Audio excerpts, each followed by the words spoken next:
Right, I think we are live. Good afternoon, everybody. Thank you very much for joining me for unboxing video 3 in 3 days. This time we're covering Septima, the deluxe edition. Let me know if you can hear me and you can see me okay. Hopefully you can. So this arrived, I don't know, last week, the week before. I've just taken the shrink wrap off, but I haven't actually gone into it yet. You can see there is quite a gap between the box and the lid. That means there's going to be enough components in it. That once you've unpunched it, hopefully the box lid will fit back on. We've also, thank you very much to Mindclash for this. They've sent me the metal victory point markers. We'll have a look at those in a minute. So I covered this on the channel when it was on Kickstarter. Now the game has changed a little bit since then. Probably, I don't know, 5% maybe, 10%, not sure. But yeah, I have played it. It is on the channel. I currently don't have any plans to cover the final version of the game. There is another how to play video by another channel, so I haven't agreed with Mindclash to do anything. I would like to, but like many other games in my collection, I just have to try and fit it in. So let's have a look. First of all, we've got a very nice inside box cover, which is very good. The box itself, and I don't normally comment on the box themselves, but the box is very sturdy. There's been a few games that I've had recently, and I won't name them, but big box games where the box is not really good enough quality. They've used normal quality card, and for a bigger game that's quite physical weight, you need to use better boxes. So thank you very much, Mindclash, for a sturdier box. Right, we have the expansion rulebook first, oddly enough, which is on top. We then have the main rulebook, and just to let you know, full disclosure, I had nothing to do with this rulebook, nothing to do with the rulebook. I wasn't involved in this game at all, apart from, as I say, I did a video for them. I did a playthrough video for them when it was on Kickstarter, and that's it. So we'll be having a look at that later on. We have, which is what Mindclash do, stupid YouTube. Oh, stream buffering issues right as it started. Okay, I can't do anything about that, I'm afraid. Hopefully everybody else is working okay. But yeah, we have a nice Mindclash are good at doing this, although there was a couple of issues with the Anachrony one and the Voidfall one, so we'll find out. But basically, he tells you, where everything is going to go. So we'll find out later. So we got some punch boards. I'm not going to punch everything out. I'm going to be doing this tonight, probably in front of TV. For those people interested, we have now finished the Expanse Series 3, which was fantastic, and we have not watched the D&D movie yet. Unfortunately, we had more GridCon admin to do last night, so we decided that we'd just do that instead, and we've still not watched the D&D movie. Anyway, let's get these punched out. This looks like it's from the expansion, because I remember these are animal familiars, which I think are from the expansion. So it's not punching out completely cleanly, actually. I'm having to be a bit careful. That doesn't mean that your copy isn't going to punch out cleanly, because what happens is, as the printer is printing thousands of these, it starts off, the blades are really sharp, and as it goes on, the later it goes on the print run, it gets less sharp, and then you have to be careful. So this is not popping out as cleanly as you'd like. You just got to be a bit careful. So I'm not going to take any of those out, but the cardstock is good quality cardstock, as you might expect. I don't remember what this is for. Maybe this is from the expansion, because I certainly don't remember this from the playthrough video. But, as I say, they have changed a number of things about the game since I last played it. So, who knows? If anybody wants to tell me what the cauldron is for, let me know. Is it from an expansion or not? So, yeah, lots and lots of punch board. The various different potions that you can make. There we go. That's all of those. Right, so we have the game trays. Oh, it's potion storage. You place it on top of its tray. Okay, it's where you store the potions. Excellent. Okay, cool. So it is just storage. So yeah, game tray stuff is always really good, because it allows you to store the components in them. But the reason why I love game trays so much is you can clip the lids on, which means I can take this, I can carry it up a mountain if I want to, and none of the components are going to fall out. So let's move them to one side. Let's get the game board out, because that is next.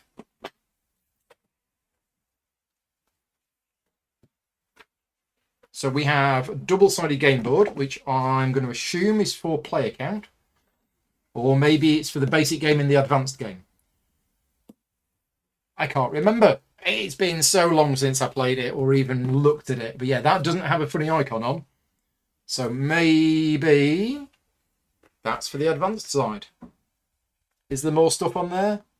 I don't know. Anyway, we'll have a look at that side. Let's have a closer look at the artwork of the game, which I quite like. Oh, I'll tell you what. Let's turn on the overhead camera first. There we go. Yeah, corner icon is the advanced game. Right, okay. Oh, we've got a nice bag as well. Something goes in there. I don't know what, but something's going to go in there. Right, has the overhead camera woken up? It has not. It will. Come on, there you go. Overhead camera. Sneak peek into the behind-the-scenes operation at Gaming Rules HQ. There you go.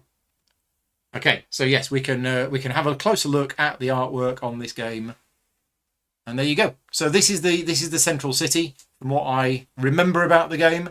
And as players, you are travelling around this board, and you are collecting various herbs and stuff that you will use to make potions. And then the centre of the board gets these buildings where you can go to, and they've got special effects, from what I remember. One thing that has changed since I did my playthrough video is this. They've streamlined this section. There were like 8 or 9 phases or something like that. So they've streamlined this section and made it a little bit better. I remember giving them some feedback on this bit, but they obviously got a lot of feedback from other people as well.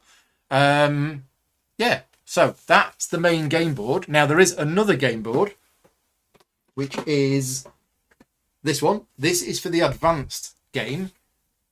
You don't use this in the basic game, but I seem to remember that you've got markers, and you move these markers up this track and you unlock extra bonuses and you get points at the end if you get further up. So that's for the advanced game. I would not recommend playing the advanced game first. I know some people will. Okay, Robert is saying they call it the basic game and the full game. Okay. I would strongly recommend trying the basic game first, because from what I remember, the basic game was already quite a lot was going on. We have another board. This is where the witches are. So you will put the witches, for example, this one, Randall, and we'll go on there. And I can believe you can hire these witches and start getting them to work in your coven and doing all sorts of stuff. Or is this a player board? This is a player board.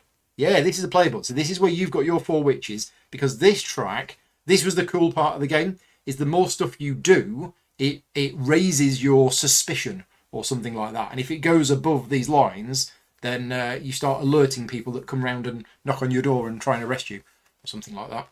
And then you've got markers that you can move up these tracks, which will get you points and other benefits and stuff like that. So there's 4 of these, which are the player boards. Don't know why they've stored them like this. So that's the basic version of the game. And that's the full version of the game. Okay, slightly different. Right, down in the bottom we have another plastic game trace thing. A bit too much plastic for my liking, but that's just how it is. And this is the potion board. Now, I've heard that there are some issues with this potion board, and I'm curious to see how many people watching this video have had issues with this potion board. Is it a real issue with it or not? So let's find out. Let's find out for ourselves. So you were saying that this goes over the top.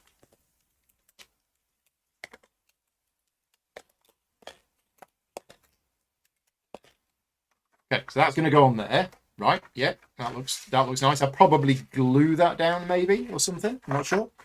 The potions are a little awkward to get out the wells. Yeah, that's what I'd heard. So what I'm going to do is I'm just going to do a bit of a test. I'm going to take all of these. I'm going to see for myself, although doing things on a live stream is always a bit fraught with danger. So let's get all of the potions. I think that's all of the potions. Now, which ones are these? I don't know how you tell which ones are these. Ah, it's that icon there. So this is a potion storage tray, and you put the potions in here. And basically, the way that game trays normally work is, you can probably see this, there is a raised area in the bottom. So whilst you can't get them out normally, you just push down on one side and they're supposed to pop up on the other side. Yeah, that's not working. Okay, yep, I can see the issue. I've got one out. It's not. I can just about get another out, but you have to really push down. And once I've got those 3 out, yeah, that's not ideal. It's actually better the further you go down. The further you go down, you can push it, and yeah, okay, I can see the criticisms of this as to why it's not working. I've not played the game with it. I've not used it in anger, so I don't know if it is going to be a problem. Stuart is saying use the bottle to push the others out. Okay, so use one of them to push the others. Yeah, I'm not sure. Tap the top. Tap the top. Okay, rather than the bottom. Aha. Well, that's better. Okay, it's better for the first 2. I'm at the point now where it's a bit stuck. Yeah, once you've taken 3 off, you push down on there, and it's just not raising. It's not raising enough, so I can't get them. Anyway, so yeah, it does appear to be a bit of a problem. I don't know what solutions people have for it, if there are any solutions for it. But anyway, let's dig in and see what else we've got. We've got some player aid reference sheets. We've got a scorepad, and we've got some nice, lovely components. Right, okay, let's have a look at some of these components. Dig them all out, put them on here. And what's going to happen is, once you've punched out all of the cards and stuff, they will fit in here. Oh, and all of the witches will go in here. And then I believe the potion tray goes on top of that. So that will keep everything underneath there. And then that plastic thing will go on top of there, keeping everything all nice and tight and secure and together. So yeah, let's take some stuff out and let's have a look at what we've got. Let's zoom in a bit more, and let's move the board out of the way so that we can clearly see some of these components. Okay, get that out of the way over there. Right, camera's gone out of focus. So we've got some red meeples. I won't bother unboxing those stuff. These are quite cute. These are, let's just zoom in a little bit more. Got some little animal familiars. I remember them sending me these when they sent me the prototype, and then they said, but don't show anybody. I'm like, okay, don't use them in the playthrough and don't show anybody. I'm like, okay. Because they were secret. They were keeping them secret. So we got some nice herb tokens. We've got some, these are all the ingredients. We've got some mushrooms. We've got some blue flowers. These are really, really nice. Mandrakes. More wooden meeples. I think the witches, or the witch hunters. Spiders. I don't know what these are for, but cute little spiders. I think these are the witch hunters. Yeah, seem to remember these are. Yeah, the deluxe tokens are really nice. These are for the player boards. You put them and you move up the tracks. These are nice. I don't know what these are for, but these are really nice. I'm guessing these go on the main board, turn order, counter markers or something or other. Yeah, got some nice custom dice. Got some more bits. There's quite a lot going on in this game. Got some nice purple gems. We've got some other ingredients. Yeah, lots of stuff. Right, let's have a quick look at some of the cards. So one thing I do remember about this game is that it is card selection. You have a hand of cards. If I can get in, I believe everybody has. Let's leave the rabbit on there. Yeah, I can't get in, even though there's a little tab. The tab is not coming off, so don't know what's going on here. I seem to have not very good luck with these. There we go. Yeah, you'll have a hand of cards, and you select a card. And are they player colours? Yes, I think these are the green players' cards. So these are the cards, and this is the artwork that you've got on the cards, which is all very nice and thematic.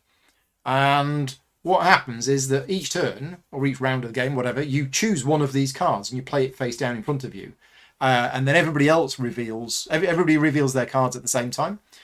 And then what happens is if you've played the same card as somebody else, you get a bonus. So what there tends to be when you play the game is you will get some discussion between the players of like, well, I'm going to be playing Recruit. So if you played Recruit as well, then we're both going to get a bonus. And you don't have, you could lie about it, but why would you? So that's quite nice. There was a comment in the chat earlier on to say, does it work at 2 players? I don't know how the 2-player game works, because certainly when we played it 4 players, there was quite a lot of cooperation between the players in terms of, playing the same card to get a bonus. What else have we got here? These, for memory, these are end game scoring cards. Can't remember. And then these are special ones. So I can't remember what these are for, but they've got spiders on the back. This might be for the solo game. I don't know. I didn't look at the solo game. Yeah, so we got some nice cards. Quality of the cards is good. Typical Mind Clash quality.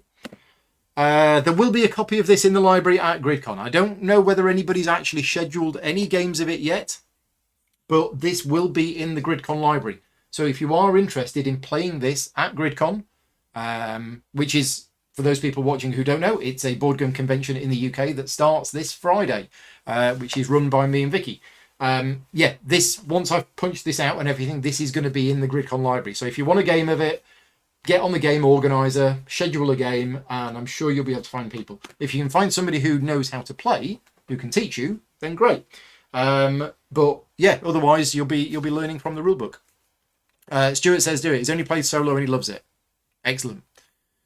Oh, 2 players. The Septima has 2 icons instead of 1 to match. Ah, right. Yes, there's the Septima, and if you match icons with her, you get a bonus. Rings a bell. Okay, so we're all done for today. Oh no, I was going to look at these, wasn't I? Yeah, let's have a quick look at these. So these are the metal things. These look nice. So these are victory point markers. They're not coins as such, but these are very nice. Very, very thick, chunky, solid pieces that just look really nice. So yeah, Mind Clash have done a good job with this. I mean, these deluxe components are nice.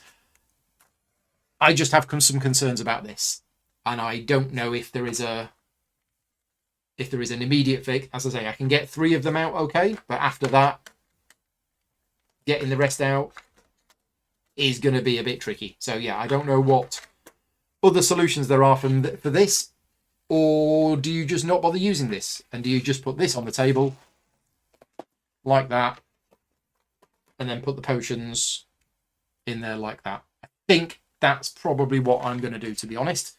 As nice as this is, I don't think this is functional, unless I'm getting something wrong with it. And if I am getting something wrong with it, I apologise.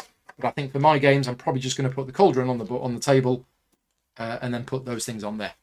But anyway, oh yeah, ribbons. That might work. You can't poke your finger in from the other side. No, it's fairly solid plastic.